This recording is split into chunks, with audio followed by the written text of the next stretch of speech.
નમસ્તે દર્શક મિત્રો, હું શ્રુતિ મોજીદ્રા સ્પીડ ન્યૂઝ 17 માં તમારું સ્વાગત કરું છું. તો જોઈએ આજના મુખ્ય સમાચાર. બનાસકાંઠાના કાંકરેજ તાલુકામાં 5 નવીન પેટા આરોગ્ય કેન્દ્રનું લોકાર્પણ બનાસકાંઠા જિલ્લા ભાજપ પ્રમુખ કીર્તિસિંહ વાઘેલાના વરદ હસ્તે કરવામાં આવ્યું.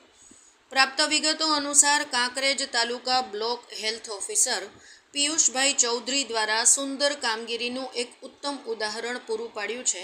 જેમાં સૌથી અગત્યની બાબત વિશે વાત કરીએ તો કાંકરેજ તાલુકાના પૂર્વ ધારાસભ્ય અને ગુજરાત સરકારના પૂર્વ શિક્ષણ મંત્રી અને વર્તમાન બનાસકાંઠા જિલ્લા ભાજપ પ્રમુખ કીર્તિસિંહ વાઘેલાના અધ્યક્ષ સ્થાને કાંકરેજ તાલુકાના વડા, નેકોઈ, નાનોટા, સમણવા, રતનપુરા ગામોમાં પેટા આરોગ્ય કેન્દ્રનું લોકાર્પણ કરવામાં આવ્યું હતું.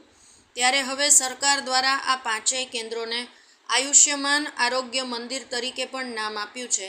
ત્યારે રતનપુરા શી ખાતે કીર્તિસિંહ વાઘેલાએ રિબિન કાપી લોકાર્પણ કર્યું હતું.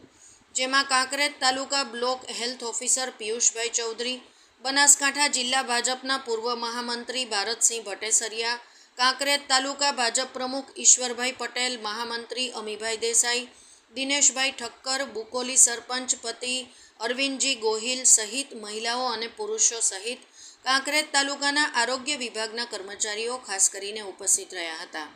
અને હવે સ્થાનિક લોકો સહિત 5 કેન્દ્રોની આજુબાજુના ગામના લોકોને આરોગ્યની સેવાઓ ઉપલબ્ધ થશે અને હવે નાના દર્દીઓ માટે ઘર આંગણે સારી સુવિધાઓ મળી રહે એવા ઉમદા હેતુથી બનાસકાંઠા જિલ્લાના આરોગ્ય વિભાગ, ગાંધીનગર, ગુજરાત સરકાર દ્વારા કરવામાં આવેલ કામગીરીને લોકોએ બિરદાવી હતી.